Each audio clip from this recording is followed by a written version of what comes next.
Entrepreneurially Thinking is a presentation of BioSTL and CET, Center for Emerging Technologies, with raregem-productions, changing the way you view new ventures, including you on the pathway to success with your business in the St. Louis marketplace and beyond. Here's your hosts, Cheryl and Christy. Now let's get thinking entrepreneurially. Welcome back to the Entrepreneurially Thinking podcast. Our goal is to motivate your entrepreneurial mindset and create pathways for business success in the St. Louis marketplace and beyond. I'm Christy Maxfield. And I'm Dr. Cheryl-Watkins-Moore, lead for Bioscience and Entrepreneurial Inclusion for BioSTL and for our region. Hey, Christy. How are you, dear? I am well. Well, you know, our listeners listen at all different times, yes. But this happens to be the week before both of us go on vacation. Yay. And so I know we have vacay brain, yay. right? But I will be on a beach. I will be too, but I'm going north to Michigan. You're going south to warmth. So very warm, yeah. Yes. But needless to say, we hope that wherever you're vacationing, that you're also taking us with you. So we're excited to be doing our 7th season. Yes. And continue to have a great lineup of guests, cool interviews, great new shows, and our listenership keeps growing. So, and thank you guys for making this a possibility. We are approaching almost 21,000 of you guys out there listening. Plays and downloads. Yeah. It's been fantastic, and we continue to be really excited about what we're doing. I think we find more people every day who we haven't talked to, which is just amazing. Really encouraging about everybody who's exploring entrepreneurship and the entrepreneurial mindset. Mm-hmm. And we have to thank our founding sponsors, BioSTL and CET, for their renewed and continued support. As we always tell you, check out our website and check out their website so that you can stay up to date on what's going on. Spread the word. This will actually be airing over the summer, so we want to also remind folks to look for the Square One Boot Camp application that opens July 15th. And you guys do not want to miss that. You know, we are very enthusiastic, and particularly because this show is featuring one of our graduates, so we'll spend more time talking about that as well. And you can hear the experience and all the things that one of our guests gained from being in that Square One. Yeah. program. So the great thing is we get to bring people with their stories for you to share and enjoy. Yep. So be sure to listen to us wherever you happen to be this summer, this fall, and find us anywhere you find your favorite podcasts on iTunes, Spreaker, Facebook, or LinkedIn. So what are we doing today? Well, I don't know if you guys know this, but these are some very interesting statistics. 82% of businesses that fail do so because of what? Cash flow. We all know that, right? Cash is king. Cash is king. 27% of businesses that were in a recent survey claimed that they weren't able to receive the funding that they needed. I think raising money is a perennial issue. Yes. There's no easy way around it. It costs money to start, run, and sustain a business. Once you know how much startup funding you'll need, you've got to figure out how you'll get it. I think the first thing is figure out how much you need. Yes, and then the friends, family, and fools. Yeah. And then. And then. There's good news for you if you're in the St. Louis region, however. When we come back, we'll learn more about a new online funding portal that provides a way for investors to help fund area startups. That's exciting. That is exciting. They have received Federal Financial Industry Regulatory Authority approval and are now open to St. Louis-based businesses and investors from around the U.S. The folks from Nvestd joins us on the show today. So, as we always say, stay listening. CET, the Center for Emerging Technologies, is a proud founding sponsor of this Entrepreneurially Thinking podcast. We want you to know all about the great things they are up to. Square One offers 2 training options. Square One Ignite, a 4-week program created to help founders quick start their business model validation process. Or Square One Boot Camp, an in-depth 10-week, 50-hour program that combines formal instruction with hands-on learning, networking, and mentoring. To learn more about Square One Boot Camp or Square One Ignite, visit ched-wagner.com. And for your renewed and continuing support, CET, we say thank you. I'm Ched-Wagner. I am the manager for Nvestd, and entrepreneurially thinking means to me being able to find something that you're passionate about and being able to convey that to your customer base as well. So we have a few guests in our intimate recording space today. We have Jamey-Edgerton and ched-wagner from Nvestd. Jamey's the CEO and Ched is the manager of the program. As Cheryl said, this is a unique situation where it is the only regulated crowdfunding marketplace specific to the St. Louis region. And the first in the nation to be organized by an economic development agency. We've got all sorts of entrepreneurial stuff happening on that side of the table. And we got to unpack all of that. What the hell does that mean? They're going to unpack it. We don't have to unpack it. But we also have Jeff here with us. Yes. And as I teased, Jeff was part of our Square One boot camp program last year. So we spent some quality 10-week, 2-night-a-week time together. I know. You know? I missed you. I'm like, I know. People think we joke when we say you get separation anxiety, but after 10 weeks, it's like, where are my people? What am I supposed to do with myself? But he's been running hard and fast ever since. Was before he came in the program, was during the program, and continues to do so now. And Jeff's company, WellBeing Brewing, is the first on this platform. So we are really excited to have you guys all here. So welcome. Yes. Thank you. Super excited to be here. Great. Yes. Thank you for being here. This is really cool. So first, we're going to actually start with what's a well-being brew? What is a well-being brew? You know. Ooh, good question. Okay. So we are the first non-alcoholic craft brewery in the country. So we saw that there was a problem to be solved, that if you don't drink alcohol and you go out anywhere, your choices aren't really that great. You can drink sodas all night or soda, things mixed with soda and other kinds of soda products. But if you drink alcohol, there's a million choices. So you don't feel like you participate in social situations. And I've been there as a non-drinker hundreds and hundreds of times. So when this business came up to start a really good craft non-alcoholic brewery, I dove right in. And the emphasis is on craft. Yes. Yeah, the category existed, and it existed for a long time. And as a person who drank a lot of those beers, you learn over time that they're not very good. They just are an afterthought, which why wouldn't they be for a brewery? They just aren't part of their main thing, and so they don't make very good ones. So we decided to, as craft exploded and the styles, just became infinite, why not make some really good ones for people who don't drink alcohol? So does it taste like a beer taste? It does. It really does. Yeah. I've had it. And I've had it and been like, well, I really shouldn't have any. And then I'm like, but it's not alcoholic. And there's like this cognitive dissonance that goes on while you're drinking it, where you're like, I really should pace I don't have to pace myself. As she kicks back that I'm bottle. just saying, It really does. Cool. So what did so you got this idea because of going out, you saw that there was this need. How did you bring forth the rest of the business? Yeah, it took a while to figure out how to do it. And it turned out that they were doing it really well in Western Europe. For a lot of different reasons, it hadn't quite gotten to the U.S. yet. But ultimately, that's what we did. We invested in a really top-of-the-line, globally sound piece of equipment that takes alcohol out of beer. We brought it to the U.S. We're the first microbrewer with this machine in the U.S. that does it this way. And so the way NA beer was brewed, they just didn't allow it to ferment. So the alcohol never got produced, but it always tasted like it was very sugary. This, we finish beer, it's ready to sell, and then we take the alcohol out of it afterwards. So it tastes fully brewed. Wow. It's amazing. And I think it's very interesting that this is the first of its kind in the U.S., and it's here in St. Louis, and we're known for beer. We are known, exactly. All that, and a bag of chips. Yeah. I agree. And when you're out of the U.S., it's great because St. Louis is the beer town of the U.S. That's what everyone understands. And so, and I even think here, it's great. It's really great to be at this forefront of this innovative product in St. Louis. Wow. So have you got any feedback from some of the other other beer makers? Nice save. I will say this was great. We were at a festival recently. The Cicerones and guys who brew from AB's innovation department came by. Were tasting our beer and couldn't have been more complimentary of breaking it down and really breaking it down deep. But ultimately what they said is our beer doesn't have a B note. And most NA beers have what they call a B note, a signature taste where it's non-alcoholic. Either it's we too might call sweet, it an aftertaste. something. Yeah. Just doesn't quite taste right. Ours is and as a person who's been in this, it's really good. It tastes Well, Really, if you got just that like feedback from AB, there might be something on the horizon there. Who knows? Ooh, Who knows? Very nice. Very nice. They're in St. Louis.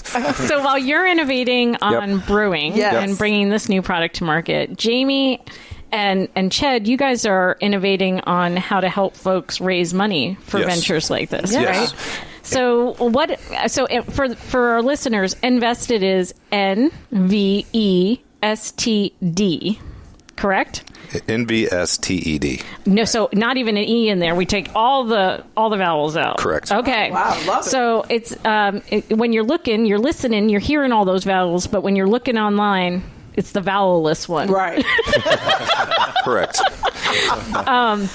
And so, how did you guys? How did you guys come up with this? So thinking about how entrepreneurial St. Louis is, and looking at how we can provide that hole within the financing structure.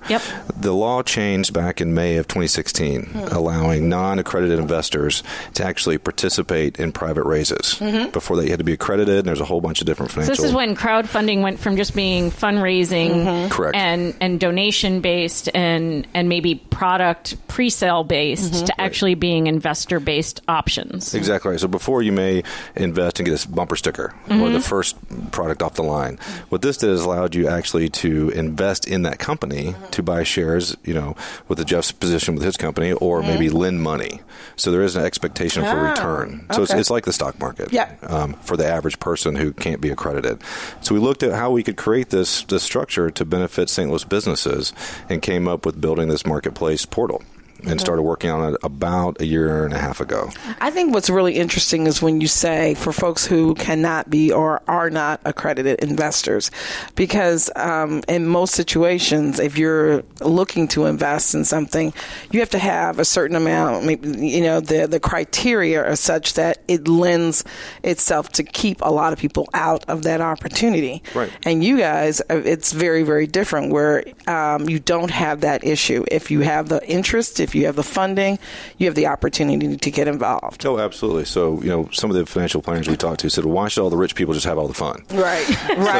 Right. It also allows smaller levels of investment, right? So, Jeff limited his investment level, but you could maybe invest $100 in some of the companies that are building pages now on Nvested. So there's a limit how much you can invest, and there's a limit how little you can invest. Okay. And when we say I don't have to be accredited, it means I don't have to meet certain income or personal wealth thresholds that I would if I was investing in any other company that was doing a raise. Absolutely. So, for just quick back of the napkin, it's $250,000 annual income or investable assets of $1 million or more that doesn't include your personal real estate.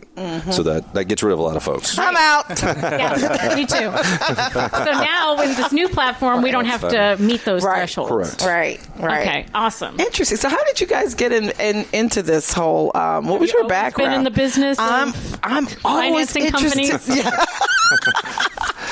How did you get? What's your background? So I like to say that I'm a reformed banker. Okay. So hi, I'm Jamey. I'm a reformed banker. Yes. So I started in lending years ago and moved from that into private wealth management, and was actually on the board for the Economic Partnership for 11 years. Oh, wow. And worked with previous county executives and mayors, and really enjoyed the work I was doing. And then once I convinced my wife that I was going to go from finance to nonprofit, and then when she got done yelling at me, that's what happened when I went from corporate to nonprofit. Right. My family was like, "What the what?" Exactly. It happens. But we like what we do, right? We love what we do.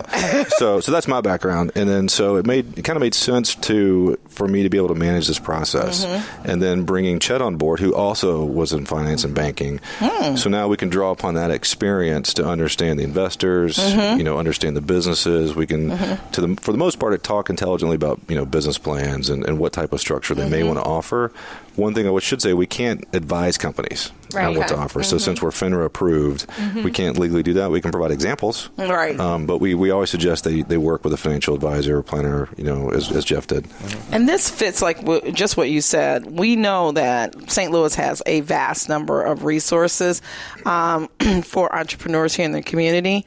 And the financial piece, we always have had a hole for, if you are a early stage company, it was Friends friends, family, and fools that could get you probably. And that was about it. That was it until you could get to that, either. It wasn't quite seed. It was a seed level. That was the next big step before you got to any other larger round. Right. So you guys are filling that niche. What's been the response? It's been really well.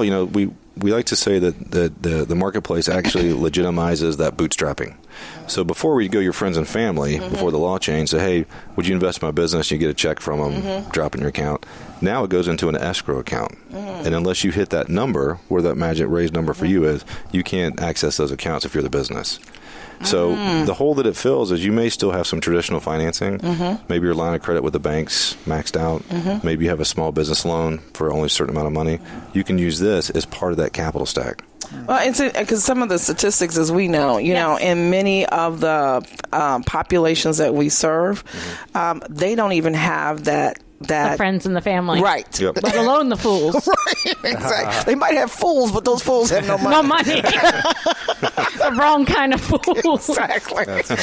So I think this also lends itself to those populations of individuals who don't have the easy access to either assets that they have or assets that family or friends has, which is great. Oh, absolutely. And that makes me think, Ched, so what are you guys doing to actually reach out to women and entrepreneurs of color to make sure that they know what this is, particularly because we also look at businesses like a brew, right? Which aren't high tech in the traditional sense, even though the equipment probably is, right?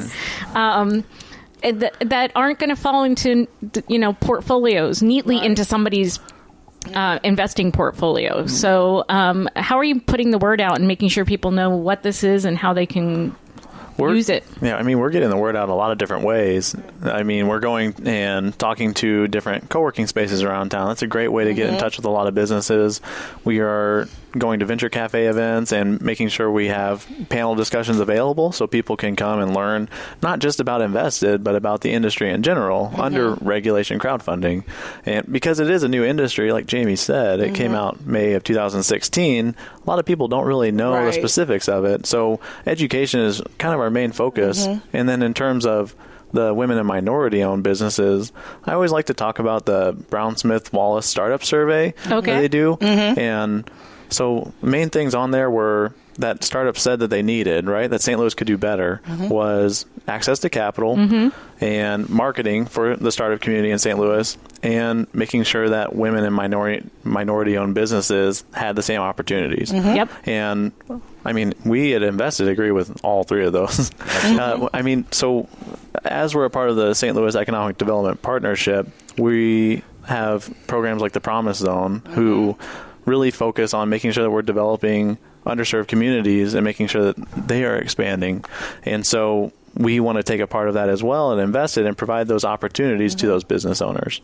So when you're looking at a business and you can't advise them necessarily on what they can offer and how they can offer it, but how do you advise as to whether or not this platform might be a good fit for them? Because like we see among Jeff's classmates were a lot of people working on fashion, food, beauty, as well as IT and bioscience. So for those, again, less mainstream, less tech oriented companies, are you a good fit? So obviously crowdfunding is not the right choice for every company. Sure. But what we tend to see is that the ones that are consumer-facing businesses, like a beer company, people understand that industry, and it's not a jump for them to think about investing in that type of business. So that's why Jeff and WellBeing Brewing was a great first company for us, because St. Louis is a beer city, and a lot of people understand that industry and want to be a part of that, like this new thing in non-alcoholic craft beer. And we loved having him on there to start. And so those types of consumer-facing businesses tend to be a better fit. However, if you do have like biotech or tech company that doesn't have a tangible product maybe, but if it's this exciting industry that you can get a crowd excited about, then they would also be a good fit. So really the main focus, I would say, is making sure that no matter what type of business, that they're marketing correctly to the people that will be potential investors. So I know we're getting ready to hit a break. I know you're happy that I even recognize that. Miss You are Christy. fully present today. Yes, I am fully present today. But when we come back, I think it's so interesting. It's a startup helping a startup. How did you guys find each other? So maybe on the other end of that, we can Awesome. We can talk about that. Cool. Right back. BioSTL is a proud founding sponsor of this entrepreneurially thinking podcast, and we want you to know all about the great things they are up to. BioSTL Fundamentals is an entrepreneur development program targeted to founders wishing to start a company in the bioscience space, including therapeutic products, diagnostic products, medical devices, animal and crop agriculture products, and research tools. Participants earn resources by achieving specific coaching goals. You can learn more about BioSTL Fundamentals by visiting biostl.org. And for your renewed and continuing support, BioSTL, we say thank you. I am Jamey-Edgerton with Nvestd, and thinking of being an entrepreneur, an entrepreneurial spirit, it's having an incredible vision, a very dedicated drive, an incredible level of energy, and you cannot take no for an answer. I'm Jeff Stevens from WellBeing Brewing Company. Entrepreneurial thinking means to me finding a need that you have to fill with a great product.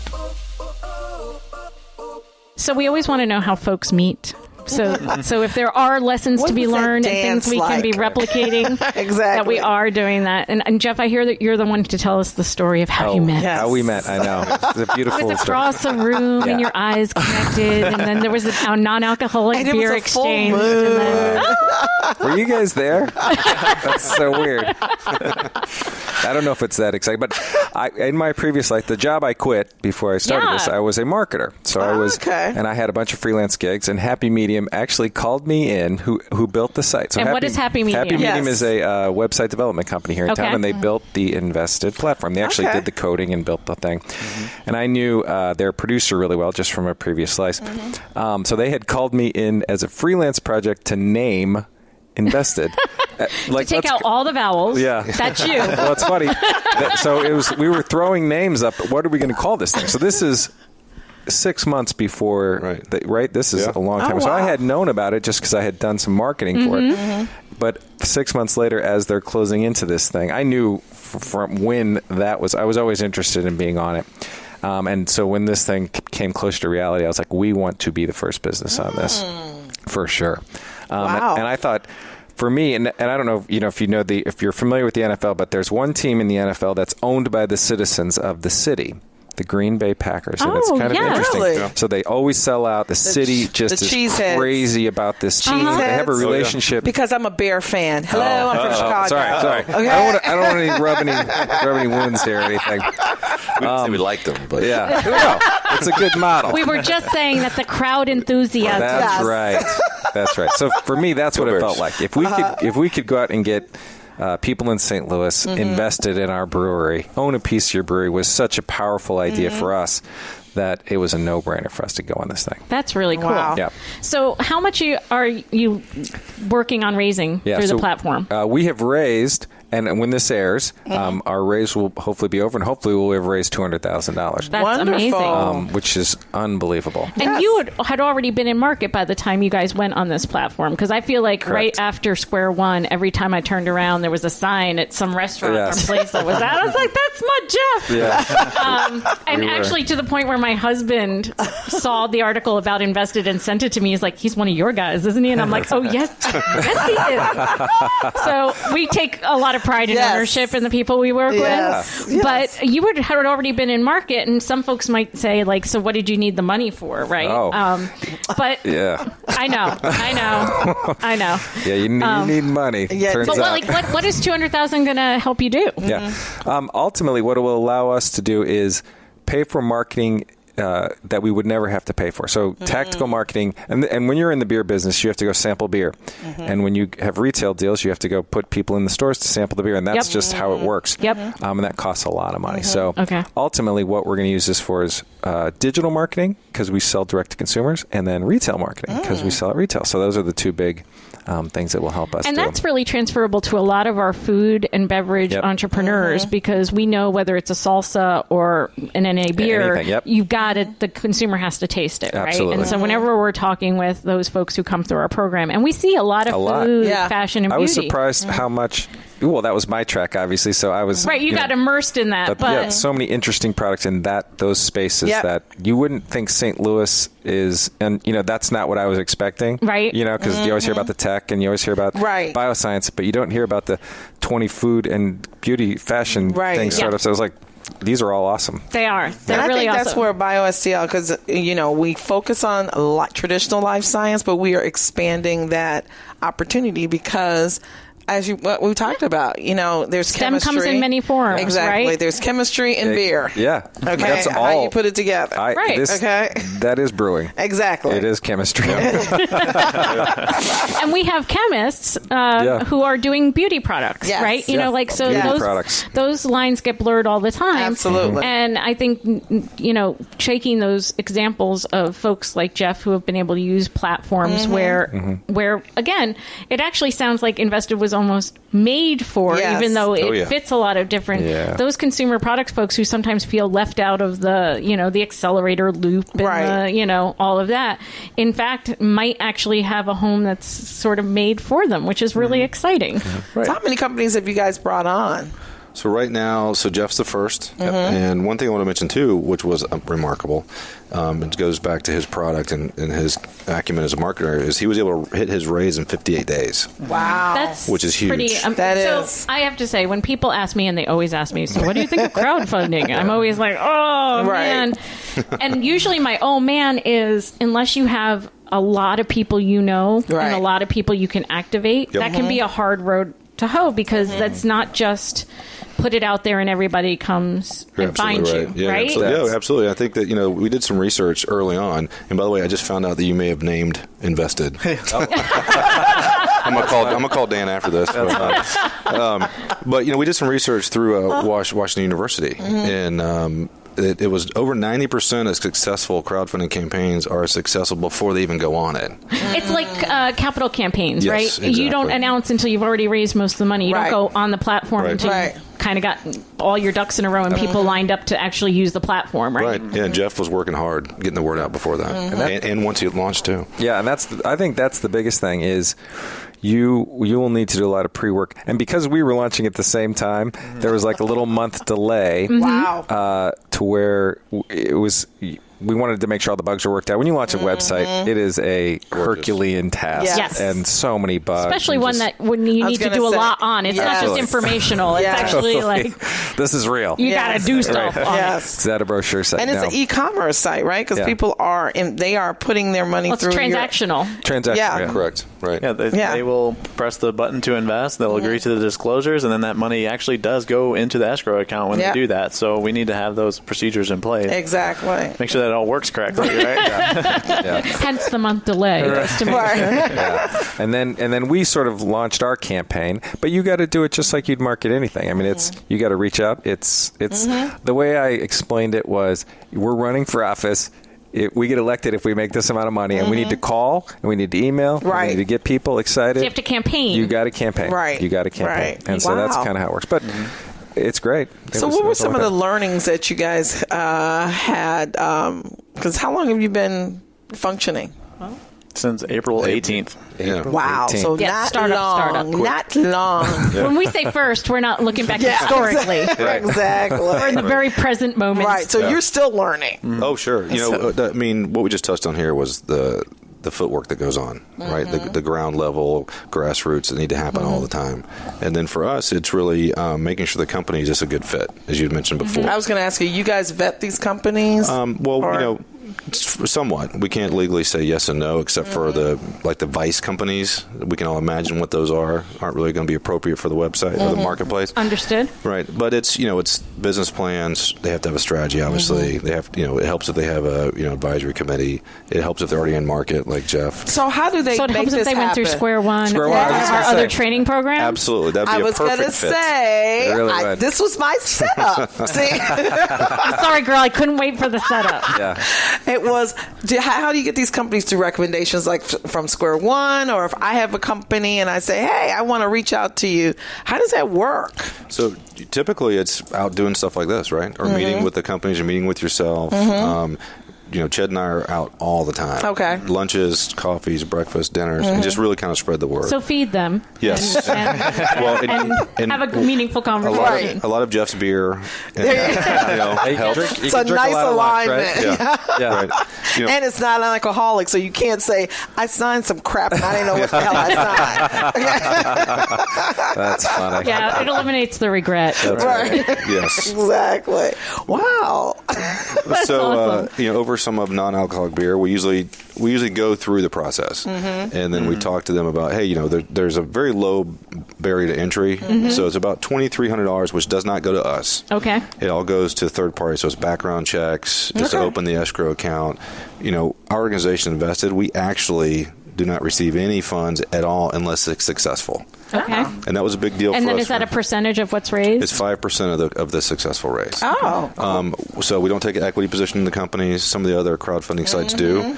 So because we built this from a hyper St. Louis centric position, and also being a nonprofit, we said, well, we have to keep the lights on. Right. So what's that minimum? And then we also want companies to have the opportunity to come on the site. So it is truly benefiting the companies. There is no, like you say, since you guys are nonprofit, you're not looking to take a huge piece of equity out of companies. You're just running your business, right? Correct. Yeah. So this is a great opportunity for any Missouri-based business, as well as what we understand is you take investors from everywhere, right? Yeah. U.S.-based only?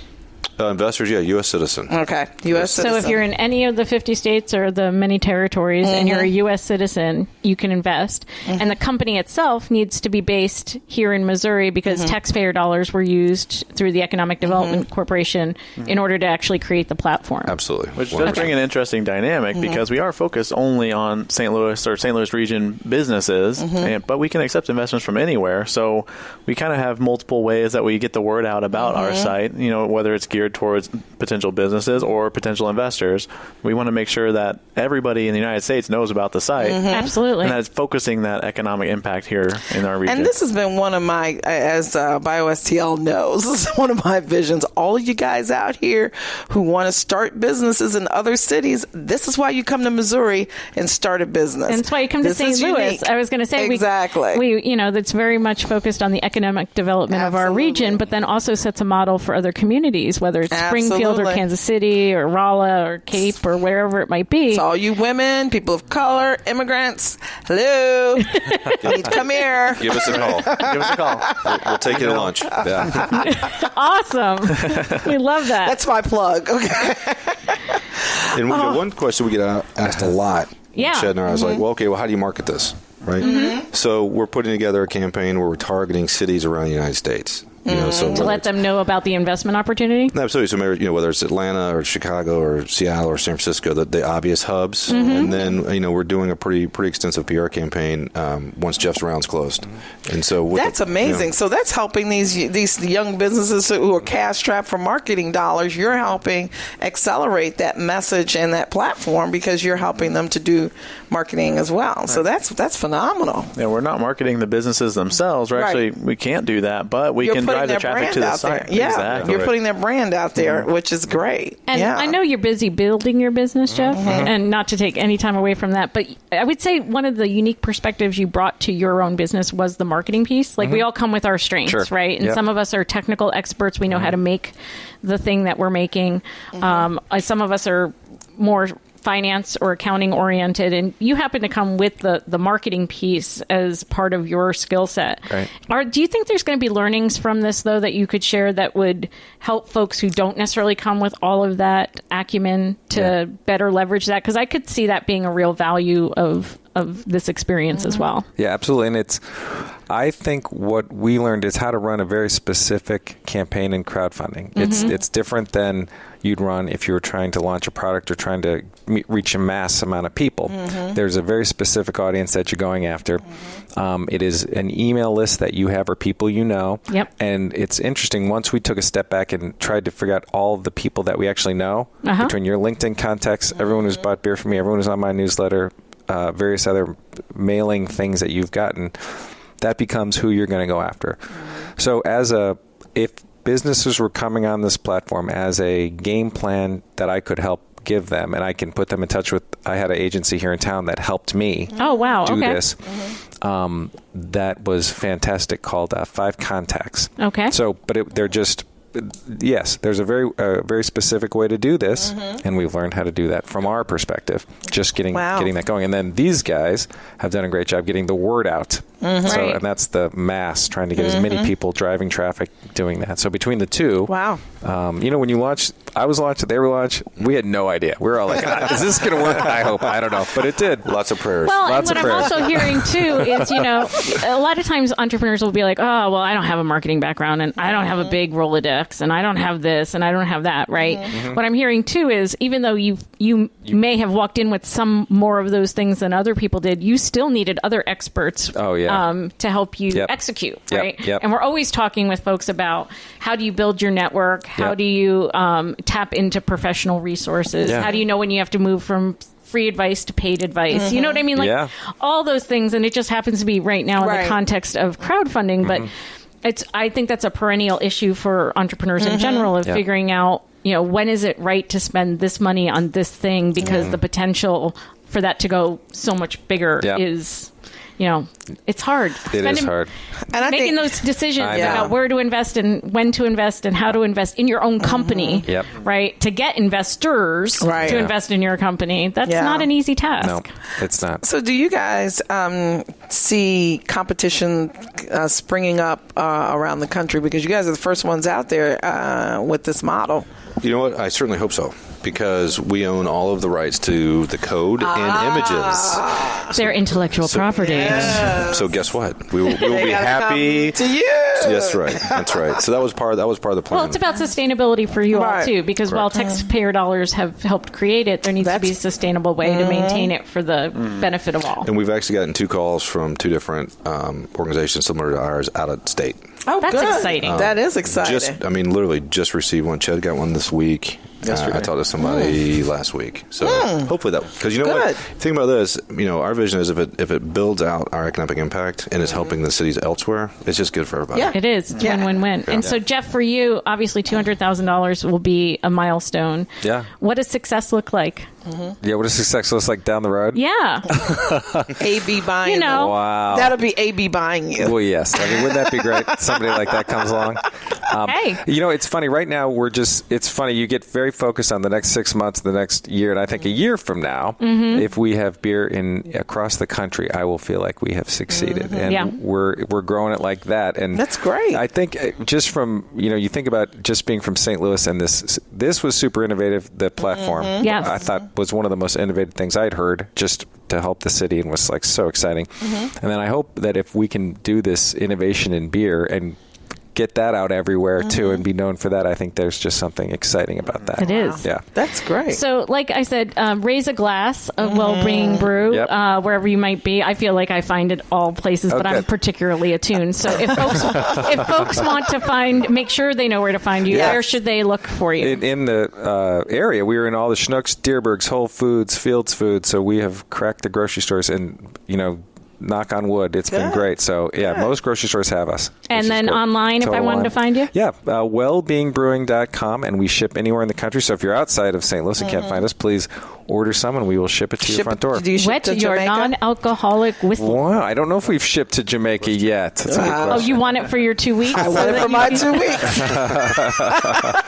I don't know. No one's asked us that yet. All right. We're working on that. And how about you guys? If I want to figure out how to be on your platform or how to make an investment on your platform, where should I go? So to visit the site itself, it's investedwithus.com. So Nvestd with us.com. Oh, they do have a vowel. One vowel. Yeah. All right. I kept throwing them around over and under. I'll probably put it in the wrong place. Wheel of Fortune stuff. No, God bless Google. It'll know what I'm trying to say, right? We bought a vowel.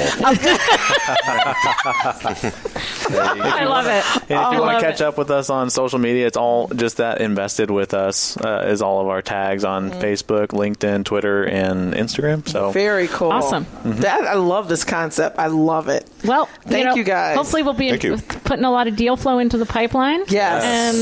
And making magic happen. There we go. So thank you guys for making time to be with us. We really appreciate it. Thank you. Thank you. And I'm going on vacation next week, and I'm a little disappointed there's no margaritas. Well, we can turn this water to wine. It's now miracle working on entrepreneurially thinking. Passing the hand over. There you go. Thanks so much. Thank you, guys. Thank you. Changing the way you view new ventures, igniting your thinking about entrepreneurship. It's entrepreneurially thinking.